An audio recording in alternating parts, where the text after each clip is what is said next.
नाजिराबाद के जरासंग मंडल में केमिकल की कंपनी का खतरनाक जानलेवा ताफून फैल रहा है। तफसीलात के मुताबिक सिरिता केमिकल प्राइवेट लिमिटेड इस कंपनी में केमिकल तैयार किया जाता है। इसके अतराफ व कनाफ मुकामी अफराद के मकानात के अलावा स्कूल भी कायम है। स्कूल में पढ़ रहे मासूम बच्चों के सेहत पर काफी असर भी पड़ रहा है। इस कंपनी के ताफून से बच्चों को बुखार, खांसी, मतली की शिकायत मुसलसिल हो रही है। मुकामी अफराद ने ओहदेदारों से मुतालबा किया कि इस केमिकल की कंपनी को कोई दूसरी जगह मुंतकिल करे। इस मंडल के कई मुकामी लोगों ने इस कंपनी के जिम्मेदार से मुलाकात करते हुए इस जानिब तवज्जो भी मबजूल करवाई थी, लेकिन इनकी ये कोशिश नाकाम साबित हुई। IND टुडे के नुमाइंदे रब्बानी ने केमिकल के अतराफ व कनाफ देखा तो गंदगी का अंबार पड़ा हुआ था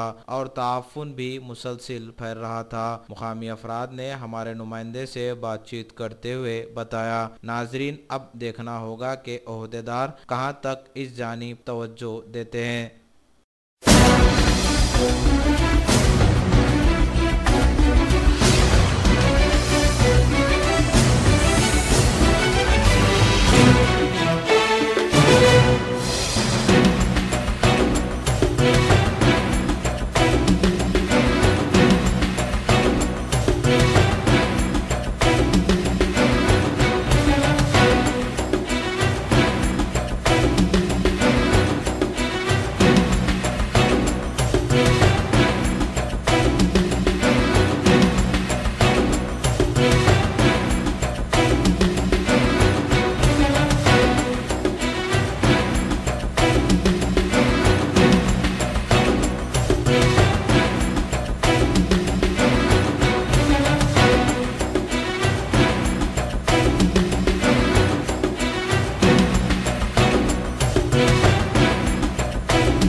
बोलो।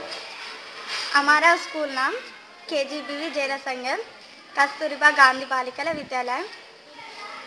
मैं 10th क्लास पढ़ रही हूँ। ये बाजू कंपनी से है ना, उसमें थोड़ा स्मेल आ रहा, उसके वजह से तबीयत ठीक नहीं रह रहा और खाने को नहीं जा रहा, बुखार आ रहा। कुछ लोगों को भी तबीयत ठीक नहीं रह रहा, इसलिए मैं चाहती हूँ कि वो स्मेल नहीं आना चाहिए।